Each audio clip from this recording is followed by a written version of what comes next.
Hey guys, this is another impromptu video. I haven't really prepared what I'm going to talk about. Same with the other one, but this one is a little bit.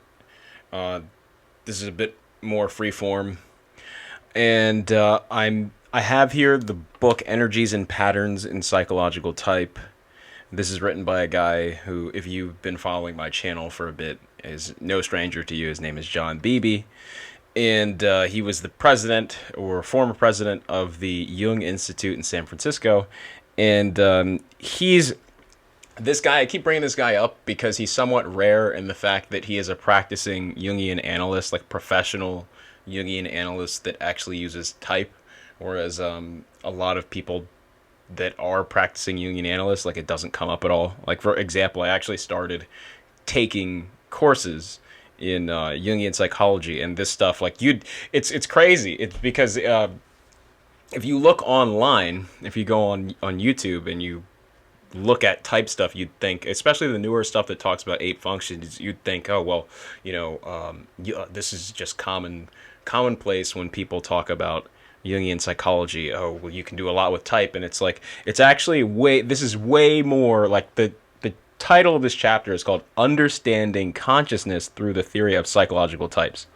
And you would think, oh, okay, well, this is coming from a respected source. This is coming from, somebody who has lived this stuff, works in this, uses this in he's a medical doctor who uses this in his private practice. And so you'd think, okay, well, maybe it's got some, maybe a lot of this stuff has some merit. But it's like, if you look on YouTube, then you really get a misrepresentation of where this field is because, for example, I've even talked about this, how this Jungian psychology is way deeper than just type. Type is actually probably something that Jung wrote about the least by comparison to other major facets of his psychology. Okay, so I'm just putting that out there. I know it's not like people generally, if they're watching type stuff, are generally interested in hearing, like, oh, this is how ENFPs are, like all ENFPs are like this, all, and what have you. And that's really the subject of this video. I think it's gonna take a while and I plan on making videos every once in a while for like a while to come, especially like taking more Jungian psychology classes. I want to branch out, but I think it's going to take a while before people actually look at this stuff rationally, because it is such a huge social phenomenon. Um, yeah, so I think it's going to take a while, but this is the starting point, and just addressing small things like this, or well, things that seem small and I guess are small, but then when you get to the actual effect it has on the perception of this field for the general public, then it's not really that small, because it's like, okay, well, if we have this one guy in San Francisco who understands psychological type very well, and from a rational perspective, yeah, he writes a book and he trains other people to use this in a certain type of way. It's still, to the general public, to the people that are type enthusiasts and people that just like reading psychology for fun and aren't necessarily psychologists, it's like what the general public thinks influences your perception a lot, at least at first, until you start reading on your own. And that just goes for most people. It doesn't matter how, like, um, how, like, how much you've read or whatever. It's like, generally, if you're just getting into something, you're going to, and especially if it's, not through formal training, and you're, like, say, watching stuff on YouTube about type, you'd think that, oh, well, this is a large part of Jungian psychology. So, okay, I've already been ranting about that enough. It's 4 minutes. So the point of the video is, I believe it's on page 69. So this guy, John Beebe, president of the Jung Institute of San Francisco, he quote unquote, well, not self-diagnosed, he typed himself.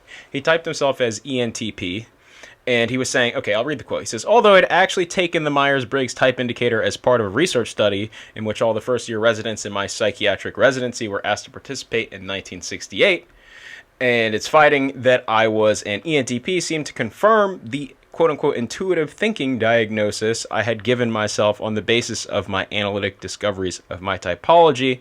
Dr. Detloff's explanation was my first introduction to the theoretical ideas of Isabel Briggs Myers about my type development, which at that time went largely untaught in my institute. And so basically what he talks about in this book, and in a lot of chapters of this book, is how he started thinking about psychological type with reference to his own psychological development. Okay, and then he also talks about like it's a well, not way deeper, it's a little bit deeper than just, oh, okay, well, we have some functions, and there's like there's an auxiliary and it does this necessarily, and all for all people that have this function, they're like this.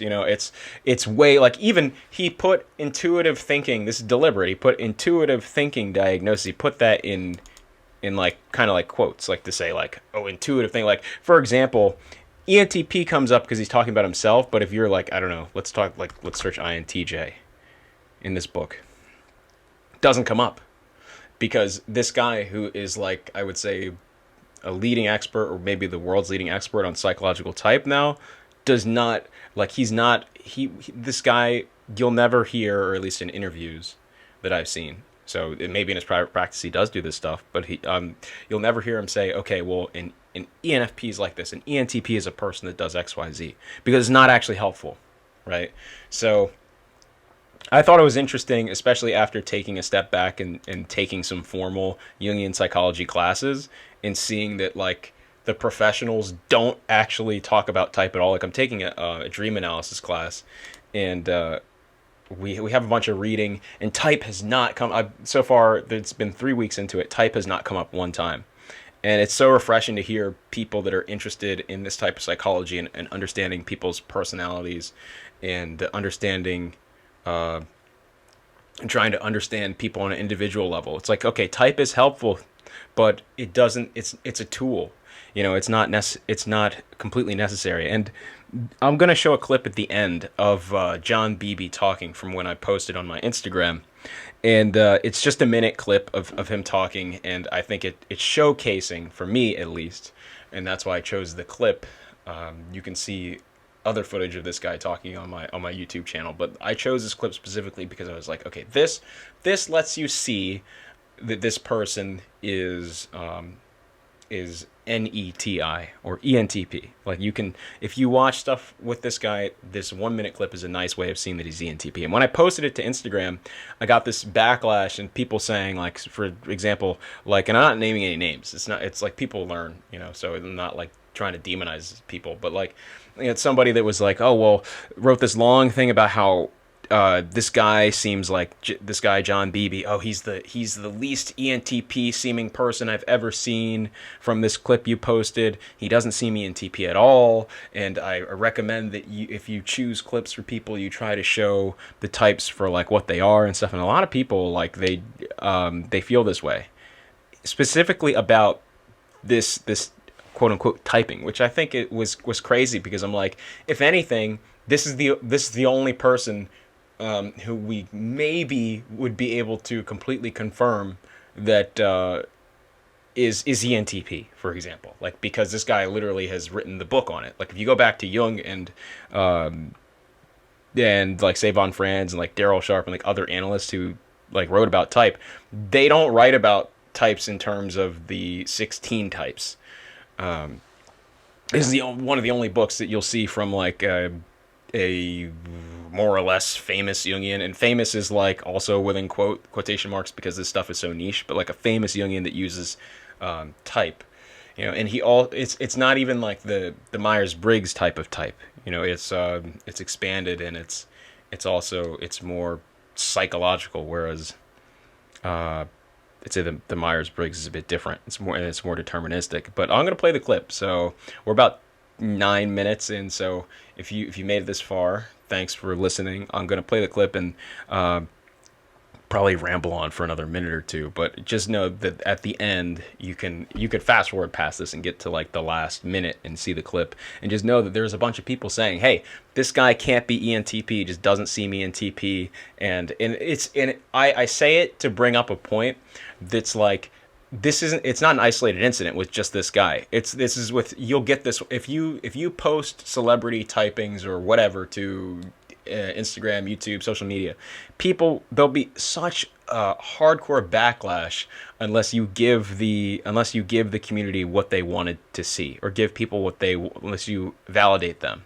So it's like, oh, this person, no, this person, they can't. Oh, I don't think that they don't seem like this to me. And this is also why I don't post so much, because it's like, I come from a scientific background where when you say when you publish your opinion as a scientist, and same thing as a psychologist, right? And I'm not saying I'm a professional psychologist, but if you publish something and you say, okay, I've looked into this and I think that this is the case, or this is probably the case, and you publish something and you put it out there for people to scrutinize, they're supposed to, if they're going to have an opinion on it, they're supposed to look into it, at least with somewhat near the depth that you have, and give you an informed opinion. I know this isn't science, this is the internet, so you're going to expect some of this, but it's like, yeah, it's the internet, but at the same time, it's supposed to be an internet community that's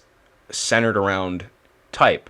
And if you're not talking about it in coherent terms, if you can't reliably associate a person with a type, then you're basically talking nonsense. Like, if I mean, those of you that made it this far, you know what I'm talking about. Like, you have this guy who is basically like wrote the book on this stuff, and he's saying, yes, I like any like anybody that's talking on YouTube now, most people are using, or at least hinting at, this 8-function model that comes from this book. Some people are saying it's theirs when it's not, and some people are they're tweaking it a little bit so they don't get sued, and changing the names of archetypes and stuff, and like just changing little things about it so that they can try to pass it off as their idea. But it's from this book, and this guy says, hey, this my experiences confirm my findings that this is probably my type, and this is what my site, I'm giving you guys an insight into,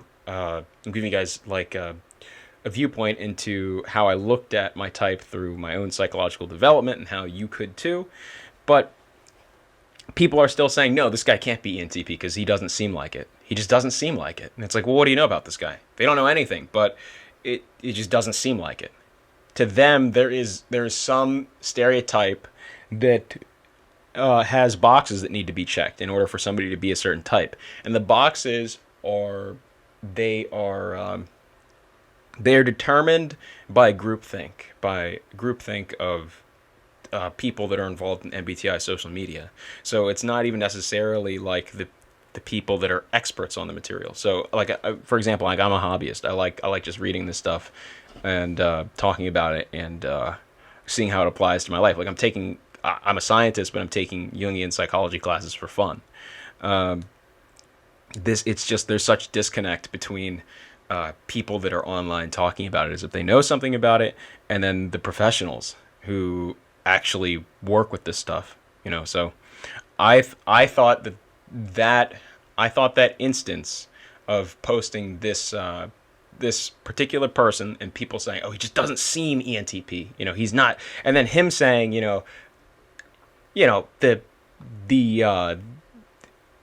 the test that he took during his residency that said he was ENTP seemed to confirm his own self-typing. But then if you show video of him talking to other people who are interested in type, they say there's no way he's ENTP. No. He's no. This just doesn't seem like it. So we're reaching 14 minutes. So I'm gonna end the video here and then show the clip at the end. And if you guys watch this whole thing, thanks for checking it out. I'm gonna stop in every now and then and still upload stuff. Probably some stuff from the courses I'm taking, and just some things that I find interesting. But also these critiques as well, because I feel like without these critiques, like, somebody's got to get the ball rolling. So maybe over a couple of years, maybe some people watch this video. Some people will make channels of their own. Like, I've already seen some stuff like that. Like, shout out to Basic MBTI. Shout out to Swift Eagle if you're watching that. I've seen some videos where he's talked about some of this stuff. There's a bunch of people out there that are that have smaller channels and are starting to notice these things and actually talk about them. Because it's from the standpoint of the community, it is like pretty much like, I hate to call it social suicide because it's like this, it's not real life, but it is within that community. It is like it's very clicky and very cultish, and it is definitely like, if you talk about any of this stuff, it will fall on deaf ears. You know, like people will just, put their hands over their ears and go la la la la la, like they just don't want to hear it. So, especially the more popular you get, the more people you have to appeal to, and the more people will not want to hear this. But it's like, it doesn't matter because it's the truth. So, just because you don't get as many subscribers or as many views for talking about things that are true, it's like, well, that shouldn't really even matter to you if you care about this stuff or if you're actually interested in it. So yeah, I'm gonna leave that there. I'll play the clip, and for the people that are hardcore into this, and the people like, I don't know if I'm pronouncing your name right, XAO Sexo. I always pronounce it in my head. I think Zao Sext, but I don't know if that's right. But like, yeah, like there's people that are always on the comment section. Um, oh man, Aubrey, is it Aubrey Friday? Audrey, I can't remember. But there's a bunch of you guys that usually come and you have like, you watch the video and you give your opinion. I like it, and it's a starting point because there's a lot of ridiculousness going on. And I think just by having a small community where people talk about it, it's a starting point so that there is an actual rational outlet for this type of stuff. Because as it stands right now, there isn't. So if you guys watch this, again, have a good day, or I don't know, whatever. Maybe you're watching at night. Have a good night, and I will see you in the next video. Relations in depth, where different parts of the psyche of a given individual are relating to each other. You know, Jung's complex theory has it that all of us are made up of different individuals, that we're all some kind of multiple personality, that what separates us from a diagnosable multiple personality, most of us, and someone who really has a multiple personality, is perhaps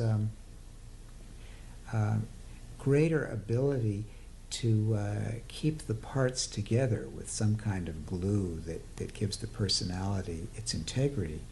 But only that, we are nevertheless, despite the glue, a very obvious mosaic. And if you look closely at someone, you can see the various blocks that make up the mosaic work of the psyche.